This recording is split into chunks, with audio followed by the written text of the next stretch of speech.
শ্রোতা বন্ধুরা, কিষাণ বাণী অনুষ্ঠানে আপনাদের সবাইকে স্বাগত।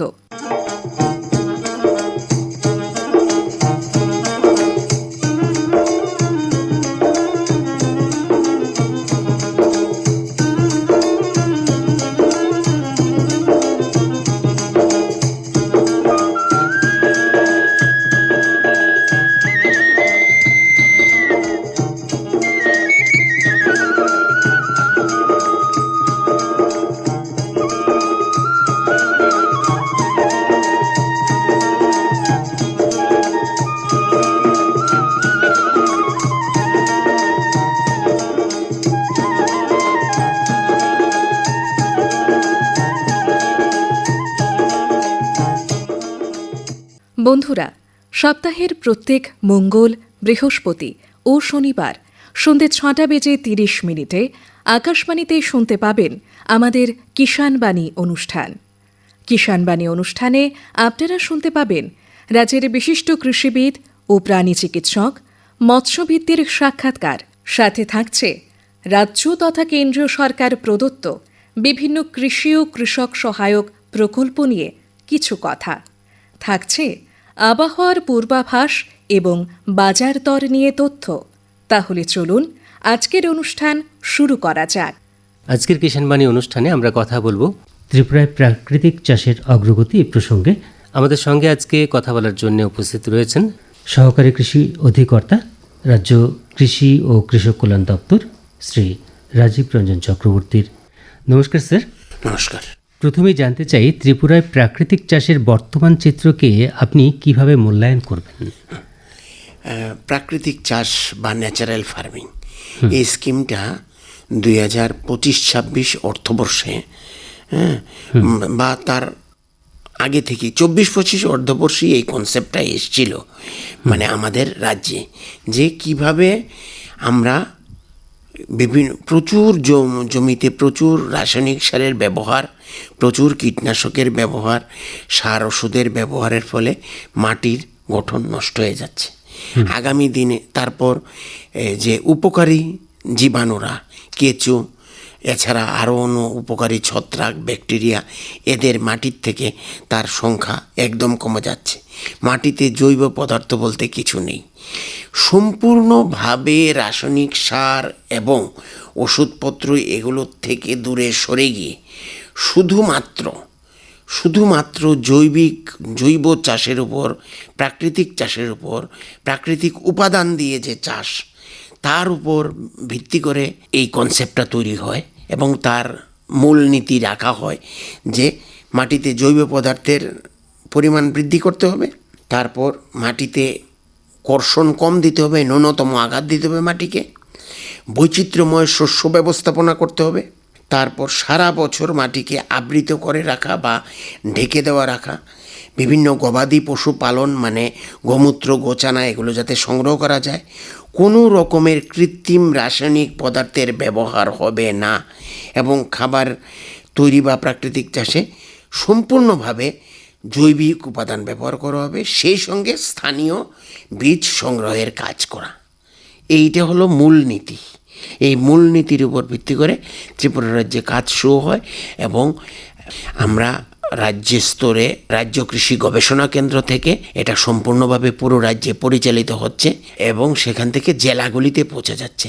জেলার থেকে মহকুমা স্তরে কৃষি তত্ত্বাবধায়কদের মাধ্যমে, এগ্রি সেক্টর অফিসার বা কৃষি আধিকারিকদের মাধ্যমে চলে যাচ্ছে মাঠে এবং কৃষকদের কাছে এই পদ্ধতিতে চাষাবাদের যে নিয়ম বা বৈজ্ঞানিক পদ্ধতি যেটা অবলম্বন করবেন কৃষক ভাইরা, কিভাবে এগোবেন, তার যে প্রশিক্ষণ বা তা নিয়ে আলোচনা করা বা মাঠে গিয়ে কৃষকদের বলা বা তার উপকারিতা সম্বন্ধে ওনাদের জানানো, ভবিষ্যৎ পরিকল্পনা কী, এবং এগুলোর মাধ্যমে মাটির উর্বরতাকে বাড়িয়ে মাটির যে স্বাস্থ্য ব্যবস্থাপনা তার একটা বিশেষ উন্নতি সাধন, তারপর মাটির যে আভ্যন্তরীণ পরিবেশ তাকে উন্নত করা, এবং সেই সঙ্গে আছে সারা বছর মাটিকে আবৃত রাখা এবং উদ্ভিদের স্বাস্থ্য ব্যবস্থাপনায় একটা নতুন দিক খুলে দেওয়া, সম্পূর্ণ রাসায়নিক পদার্থ মুক্ত চাষ যাকে বলা যায়। আচ্ছা, এই যে প্রচলিত যে চাষাবাদ এবং প্রাকৃতিক চাষাবাদ এই দুটোর মধ্যে কি তফাৎ রয়েছে? হ্যাঁ, প্রচলিত চাষাবাদে উৎপাদন বাড়ানোর জন্য বা ফলন বাড়ানোর জন্য বা গাছের যে সবুজ অংশের বৃদ্ধির জন্য, মাটিতে খাবার দেওয়ার জন্য, মুখ্য খাবার নাইট্রোজেন, পটাশ, ফসফরাস এগুলো আমরা সারের মাধ্যমেই দেই। আর সেই সঙ্গে আমরা উৎপাদিত ফসলকে রক্ষা করার জন্য আমরা রোগ পোকা নিয়ন্ত্রণের জন্য আমরা রাসায়নিক ওষুধও দিই। হ্যাঁ, এমনিতে অন্যান্য পদ্ধতিগুলির সঙ্গে, যেমন জমি পরিষ্কার করা বা জমিতে যে কোনো রোগ পোকার ডিমকে যদি নষ্ট করা যায়, পোকার ডিমকে নষ্ট করা, এগুলো কৃষক ভাইরা করে থাকেন। কিন্তু তৎসত্ত্বেও দেখা যায় যে ফসলকে সুস্থভাবে তুলতে গেলে ওনারা রাসায়নিক ওষুধপত্রের সাহায্য নেন, যা পরিবেশকে দূষণ করে এবং মাটিকে দূষণ করে। সেই সঙ্গে গৃহপালিত পশুর ক্ষতি হচ্ছে এবং মানব দেহে বিভিন্নভাবে এই সমস্ত রাসায়নিক বিষাক্ততা এসে পৌঁছাচ্ছে এবং আমাদের পরিবেশ আজকে সম্পূর্ণভাবে দূষিত হয়ে গেছে এবং মানব জীবন এক বিশেষ বিপদের সম্মুখীন। তার থেকে রক্ষা পাওয়ার জন্যই প্রাকৃতিক কৃষিকে ভারত সরকার বিশেষভাবে গুরুত্ব দিয়ে প্রত্যেকটা রাজ্যকে বলছে যে প্রাকৃতিক চাষাবাদকে এগিয়ে নিয়ে যাওয়ার একটা প্রচেষ্টা আমাদের করতে হবে। আমাদের এই রাজ্যের কোন কোন জেলায় বা কোন কোন অঞ্চলে এই প্রাকৃতিক চাষ সবচেয়ে বেশি সাফল্য পাচ্ছে? হ্যাঁ, আমি আলোচনার শুরুতেই বলেছিলাম যে রাজ্য কৃষি গবেষণা কেন্দ্র অরুন্ধতিনগর, সেটা স্টেট নোডেল বা মিশন অফ ন্যাচারাল ফার্মিংয়ের মূল অফিস, সেখান থেকে পরিচালিত হয়। সেখানে আমাদের কৃষি সহ অধিকর্তারা কাজ করছেন এবং বিভিন্ন রাজ্য থেকে বিশেষজ্ঞরা ওখানেই আসেন প্রথম। এরপরে ওনারা বিভিন্ন জায়গা ভিজিট করেন, বিভিন্ন জেলাগুলো ভিজিট করেন। পশ্চিম ত্রিপুরা, তারপর দক্ষিণ ত্রিপুরা, উত্তর ত্রিপুরা, ধলাই, সমস্ত জেলাগুলিতে বিশেষজ্ঞরা যান এবং মাঠে গিয়ে এগুলো প্রাকৃতিক চাষের অগ্রগতি খতিয়ান দেখানো হয়। এখন আমরা 1 বছর যে কৃষক ভাইরা করেছেন সেটার উপর আমরা এখন ওনাদের সার্টিফিকেশনের কাজ করছি। আমাদের কৃষকদের মধ্যে এই প্রাকৃতিক চাষ নিয়ে কতটা উৎসাহ আপনি লক্ষ্য করছেন? হ্যাঁ, বিশেষ উৎসাহ লক্ষ্য করছি। কৃষক ভাইরা বলেছে যে আগে জমিতে কেঁচো দেখা যেত না, এখন কেঁচো দেখা যাচ্ছে। তাছাড়া এই প্রাকৃতিক চাষে ফলনও ভালো হয়েছে এবং এগুলো সম্পূর্ণ বিষমুক্ত। এই কথাটা কৃষক ভাইদের কাছে পৌঁছানো গেছে যে এখন যে আমি যে ফসলটা তুললাম, বেগুন তুললাম বা লঙ্কা তুললাম বা এই ঢেঁড়স তুললাম, সেই যাই মাঠ থেকে তুলছি বা গত সিজনে আমরা ফুলকপি, বাঁধাকপি এগুলো পেয়েছি, এগুলোর মধ্যে কোনো সার ওষুধ দেওয়া হয়নি। এগুলো প্রাকৃতিক উপায়েই করা হয়েছে। এই জীবামৃত, বীজামৃত করা হয়েছে, জীবামৃত, ঘনজীবামৃত এগুলোর ব্যবহারের মাধ্যমে কৃষক ভাইরা এগুলো উৎপাদন করেছেন। এবং এই প্রাকৃতিক চাষে উৎপাদন খরচ কতটা কমিয়ে আনা সম্ভব? হ্যাঁ, এই প্রাকৃতিক চাষ উৎপাদন এর বিশেষ কোনো খরচা নেই, কারণ এই যে ওনারা যে গোচানা বা গোমূত্র সংগ্রহ করবেন বা নিমাস্ত্র, আগ্নেয়াস্ত্র বা বিভিন্ন যে পদ্ধতি রয়েছে, বিভিন্ন প্রাকৃতিক চাষের উপকরণগুলি, এগুলো আমরা ওখানেই একটা জায়গায় পাওয়া সম্ভব। ওই গ্রামাঞ্চলেই সেন্টার থাকবে একটা, যাকে আমরা বলছি বায়ো রিসোর্স ইম্পোর্ট সেন্টার, সেখান থেকে কৃষক ভাইরা সংগ্রহ করে নিতে পারে। আচ্ছা, আমার খুব জানতে ইচ্ছে করে এই যে প্রাকৃতিক চাষ বা ন্যাচারাল ফার্মিং, সেটা কি শুধুমাত্র আমাদের ভারতবর্ষেই এত প্রাধান্য দেওয়া হচ্ছে নাকি গোটা পৃথিবী জুড়ে? সব জায়গায় আজকের তারিখে পরিবেশ প্রিয় চাষ বলতে যদি আমরা বুঝি তাহলে আমরা প্রাকৃতিক চাষাবাদকেই বলবো। অর্গানিক ফার্মিং দিয়েই শুরু হয়েছিল, যে জৈব চাষ, জৈবিক পদ্ধতিতে চাষ। তারপর এসছে তারই আরেকটা রূপ হলো প্রাকৃতিক চাষ। প্রকৃতির থেকে নিয়ে উপাদান যেগুলো আছে সেগুলোকেই আবার জমিতে কাজে লাগানো। আচ্ছা ডক্টর চক্রবর্তী, যেটা এবারে আপনার কাছে জানতে চাইব যে প্রাকৃতিক চাষে দেশীয় বীজ, জীবাণু সার এবং জৈব উপাদানের ভূমিকা যেটা রয়েছে তার গুরুত্ব কতটা রয়েছে? না, এগুলোর ভীষণ গুরুত্ব রয়ে গেছে সারা বছর ধরে। যে আমি যে আলোচনায় বলেছি যে সারা বছর মাটিকে আচ্ছাদন দিয়ে রাখা, তাহলে আমরা সেই বিভিন্ন অণুজীবগুলির যে আবাসস্থল সেটাকে আমাদের তৈরি করতে হবে।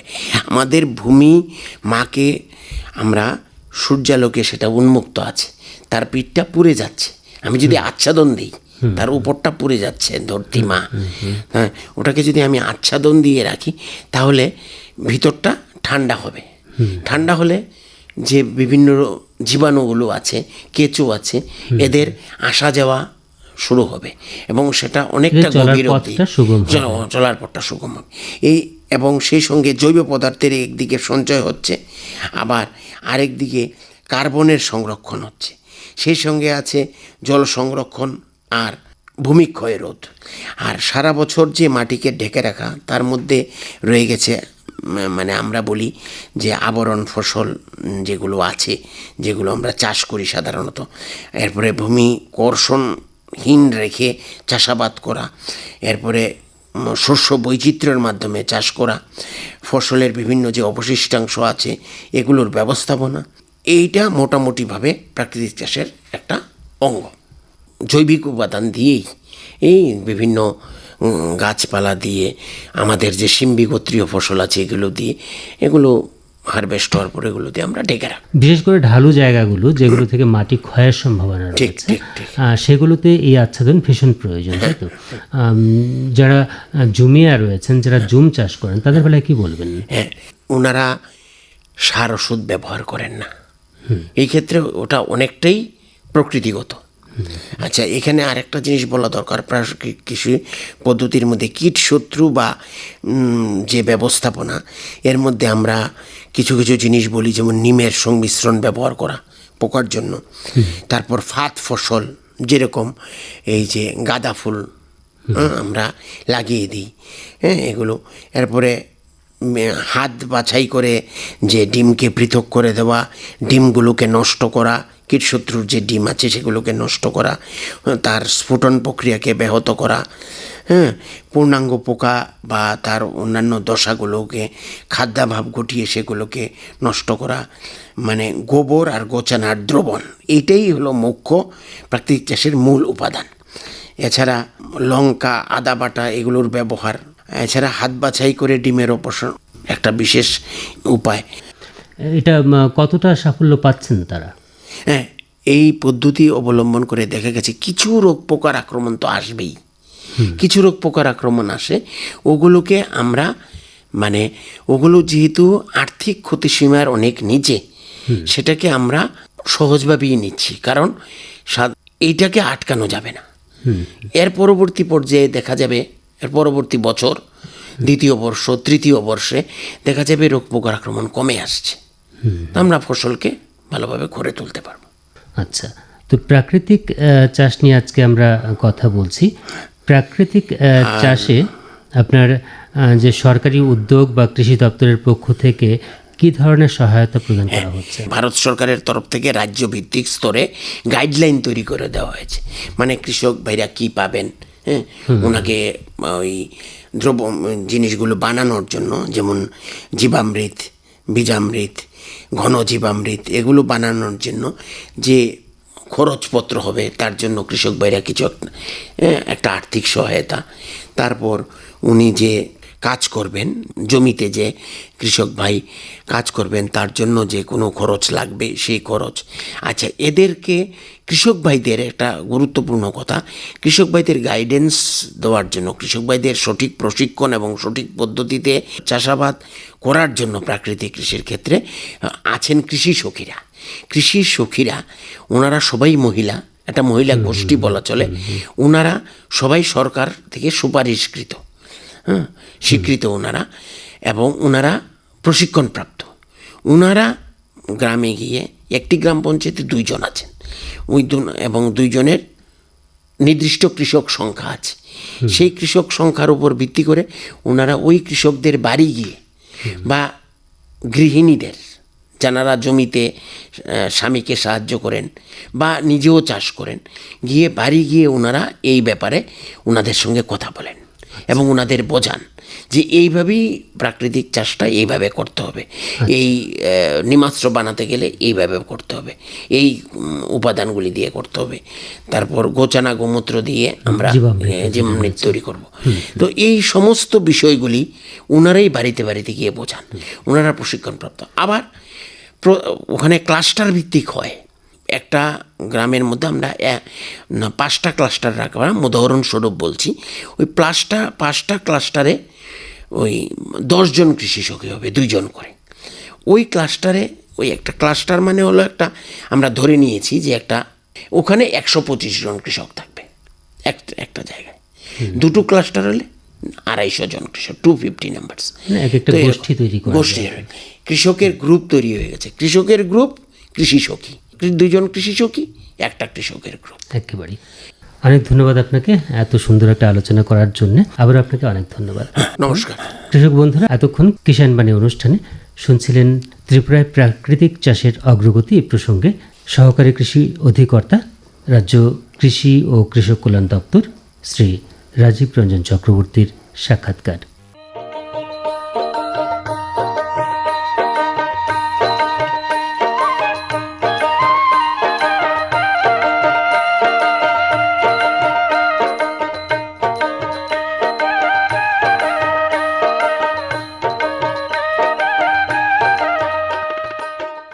আপনারা শুনছেন কিষাণ বাণী অনুষ্ঠান। এখন শুনবেন প্রধানমন্ত্রী কিষাণ সম্মান নিধি যোজনা নিয়ে কিছু কথা। ভারত কৃষি নির্ভর দেশ। দেশের অর্থনীতি, খাদ্য নিরাপত্তা এবং গ্রামীণ জীবনের সঙ্গে কৃষির সম্পর্ক অত্যন্ত গভীর। কৃষকরা সারা বছর কঠোর পরিশ্রম করে আমাদের খাদ্য উৎপাদন করেন, কিন্তু কৃষিকাজে রয়েছে নানা ধরনের ঝুঁকি ও ব্যয়। বীজ, সার, কীটনাশক, সেচ, শ্রমিক সবকিছুর খরচ ক্রমশ বাড়ছে। এই পরিস্থিতিতে কৃষকদের কিছুটা আর্থিক সহায়তা দেওয়ার উদ্দেশ্যে ভারত সরকার চালু করেছে প্রধানমন্ত্রী কিষাণ সম্মান নিধি যোজনা। প্রধানমন্ত্রী কিষাণ সম্মান নিধি হল ভারত সরকারের একটি কেন্দ্রীয় খাতের প্রকল্প। এই প্রকল্পের আওতায় যোগ্য কৃষক পরিবারকে বছরে মোট 6,000 টাকা আর্থিক সহায়তা দেওয়া হয়। এই টাকা সাধারণত বছরে 3টি সমান কিস্তিতে 2,000 টাকা করে সরাসরি কৃষকের ব্যাংক অ্যাকাউন্টে পাঠানো হয়। অর্থাৎ কৃষককে মাঝখানে কোনো দালাল বা মধ্যস্থতাকারীর উপর নির্ভর করতে হয় না। সরাসরি ব্যাংক অ্যাকাউন্টে টাকা পাঠানোর মাধ্যমে স্বচ্ছতা বজায় রাখার চেষ্টা করা হয়। এই প্রকল্পের মূল উদ্দেশ্য হল কৃষকদের কৃষিকাজের বিভিন্ন প্রয়োজনীয় ব্যয় মেটাতে আর্থিক সহায়তা করা। কৃষকরা এই অর্থ ব্যবহার করতে পারেন বীজ কেনার জন্যে, সার ও কৃষি উপকরণ কেনার জন্যে, কীটনাশক বা জৈব উপাদান কেনার জন্যে, সেচের খরচ কমাতে, কৃষিকাজের অন্যান্য প্রয়োজনীয় ব্যয় মেটাতে। যদিও 6,000 টাকা কৃষকের সমস্ত খরচ বহন করার জন্য যথেষ্ট নয়, তবুও কৃষিকাজের মরশুমে এই অর্থ অনেক কৃষক পরিবারের জন্য গুরুত্বপূর্ণ সহায়তা হতে পারে। কারা এই প্রকল্পের সুবিধা পেতে পারেন? প্রধানমন্ত্রী কিষাণ সম্মান নিধি যোজনায় যোগ্য কৃষক পরিবারকে সুবিধা দেয়া হয়। সরকারি সংজ্ঞা অনুযায়ী কৃষক পরিবার বলতে সাধারণত স্বামী, স্ত্রী এবং অপ্রাপ্তবয়স্ক সন্তানদের বোঝানো হয়। তবে সুবিধা পাওয়ার জন্য কৃষক পরিবারকে প্রকল্পের নির্ধারিত যোগ্যতার শর্ত পূরণ করতে হবে। রাজ্য সরকার ও কেন্দ্রশাসিত অঞ্চল প্রশাসন যোগ্য কৃষক পরিবার চিহ্নিত করার কাজে গুরুত্বপূর্ণ ভূমিকা পালন করেন। এই সুবিধা কারা পাবেন না? প্রাতিষ্ঠানিক জমির মালিকরা, সাংবিধানিক পদে থাকা ব্যক্তিরা, নির্দিষ্ট শ্রেণীর বর্তমান ও প্রাক্তন মন্ত্রী এবং নির্বাচিত জনপ্রতিনিধিরা, কেন্দ্র বা রাজ্য সরকারের নির্দিষ্ট শ্রেণীর কর্মরত ও অবসরপ্রাপ্ত কর্মকর্তা বা কর্মচারীরা। নির্দিষ্ট ক্ষেত্রে মাসিক 10,000 টাকা বা তার বেশি পেনশনপ্রাপ্ত অবসরপ্রাপ্ত ব্যক্তিরা এই প্রকল্পের আওতার বাইরে থাকবেন। টাকা কিভাবে কৃষকদের অ্যাকাউন্টে আসে? এই প্রকল্পের মাধ্যমে গুরুত্বপূর্ণ বৈশিষ্ট্য হল ডিরেক্ট বেনিফিট ট্রান্সফার বা ডিবিটি। যোগ্য কৃষকের ব্যাংক অ্যাকাউন্টে সরাসরি টাকা পাঠানো হয়। এই ব্যবস্থার ফলে মধ্যস্থতাকারীর ভূমিকা কমে, অর্থ সরাসরি উপভোক্তার কাছে পৌঁছয়, অর্থ প্রদানের তথ্য যাচাই করা সহজ হয়, কৃষক নিজের পেমেন্টের অবস্থা জানতে পারেন। কৃষকরা সরাসরি পিএম কিষাণ পোর্টালের নো ইউর স্ট্যাটাস বা KYS ব্যবস্থার মাধ্যমে পেমেন্ট স্ট্যাটাস, ব্যাংকের তথ্য এবং অন্যান্য পেমেন্ট সংক্রান্ত তথ্য যাচাই করতে পারেন। eKYC কেন গুরুত্বপূর্ণ? পিএম কিষাণ এর নিবন্ধীকৃত কৃষকের জন্য eKYC বাধ্যতামূলক। সরকারি তথ্য অনুযায়ী eKYC সম্পূর্ণ করার জন্য অনলাইন, মোবাইল অ্যাপ এবং নির্দিষ্ট ক্ষেত্রে বায়োমেট্রিক পদ্ধতির সুবিধা রয়েছে। তাই যেসব কৃষকের eKYC এখনও সম্পূর্ণ হয়নি তাদের নির্ধারিত সরকারি পদ্ধতিতে eKYC সম্পূর্ণ করতে হবে। নতুন কৃষক কিভাবে নিবন্ধিত হবেন? নতুন কৃষকরা পিএম কিষাণ এর সরকারি পোর্টালের মাধ্যমে নিবন্ধনের প্রক্রিয়া শুরু করতে পারেন। নিবন্ধনের ক্ষেত্রে সাধারণত কৃষকের আধার সংক্রান্ত তথ্য, মোবাইল নম্বর, রাজ্যের তথ্য, কৃষি জমি সংক্রান্ত তথ্য, ব্যাংক অ্যাকাউন্টের তথ্য প্রয়োজন হতে পারে। সরকারি নিবন্ধন ব্যবস্থায় আধার প্রমাণীকরণ করা হয় এবং কৃষকের পরিচয় ও যোগ্যতা যাচাইয়ের প্রক্রিয়া থাকে। কৃষকদের জন্য গুরুত্বপূর্ণ সতর্কতা হচ্ছে, পিএম কিষাণের সুবিধা পাওয়ার জন্য কৃষকদের নিজেদের তথ্য সঠিক রাখা অত্যন্ত গুরুত্বপূর্ণ। বিশেষ করে আধার ও ব্যাংক অ্যাকাউন্টের তথ্য সঠিক দিতে হবে। ব্যাংক অ্যাকাউন্টে টাকা পাওয়ার জন্য প্রয়োজনীয় ব্যাংক সংযুক্তিকরণ বা যাচাই সংক্রান্ত তথ্য ঠিক রাখতে হবে। eKYC সম্পূর্ণ করতে হবে। জমির মালিকানা সংক্রান্ত তথ্য সঠিক থাকতে হবে।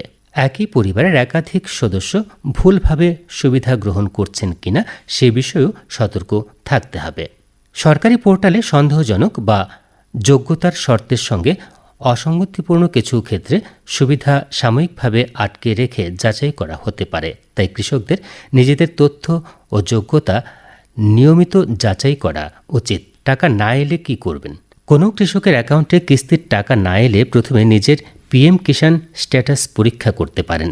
দেখতে হবে eKYC সম্পূর্ণ রয়েছে কিনা, ব্যাংক অ্যাকাউন্টের তথ্য সঠিকভাবে দেওয়া হয়েছে কিনা, আধার সংক্রান্ত তথ্য ঠিকঠাক দিয়েছেন কিনা, জমির তথ্য যাচাই হয়েছে কিনা, আবেদন অনুমোদিত হয়েছে কিনা।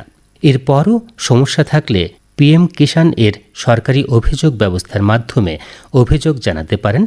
সরকারি পোর্টালে অভিযোগ দাখিল ও তার স্ট্যাটাস দেখার ব্যবস্থা রয়েছে। এই প্রকল্পের বিশেষত্ব হল এটি কৃষকদের সরাসরি আর্থিক সহায়তা দেওয়ার চেষ্টা করে। তবে কৃষকদের মনে রাখতে হবে, প্রধানমন্ত্রী কিষাণ সম্মান নিধি এবং প্রধানমন্ত্রী ফসল বীমা যোজনা এক নয়। কিষাণ সম্মান নিধি কৃষককে নির্দিষ্ট আর্থিক সহায়তা দেয়, অন্যদিকে ফসল বীমা যোজনা নির্দিষ্ট প্রাকৃতিক দুর্যোগ বা ফসলের ক্ষতির ক্ষেত্রে বীমা সুরক্ষা দেওয়ার উদ্দেশ্যে কাজ করে। অতএব একজন কৃষক চাইলে নিজের যোগ্যতা অনুযায়ী বিভিন্ন কৃষি সহায়তা প্রকল্পের সুবিধা সম্পর্কে জানতে পারেন। এতক্ষণ শুনছিলেন প্রধানমন্ত্রী কিষাণ সম্মান নিধি সম্পর্কে কিছু কথা। আপনারা শুনছেন কিষাণ বাণী অনুষ্ঠান।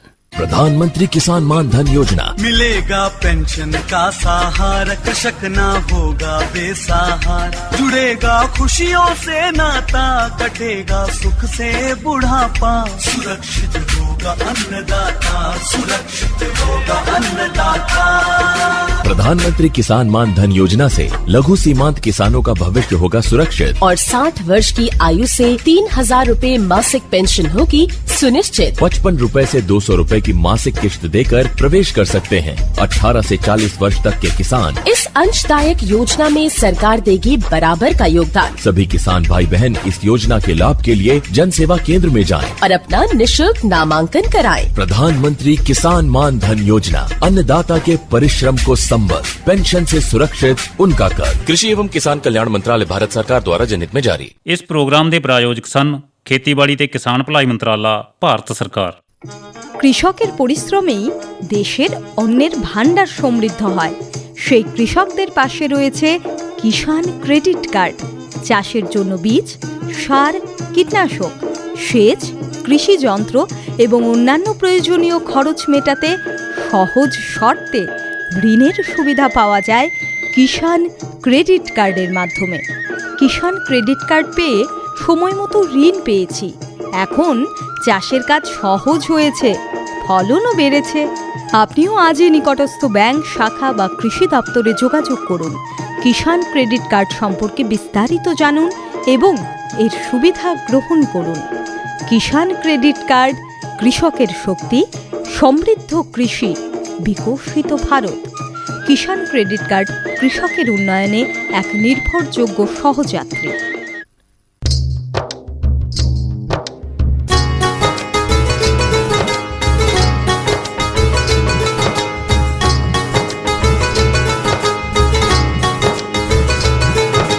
खेत और खलिहानों की सुनो कहानी, सुनो कहानी।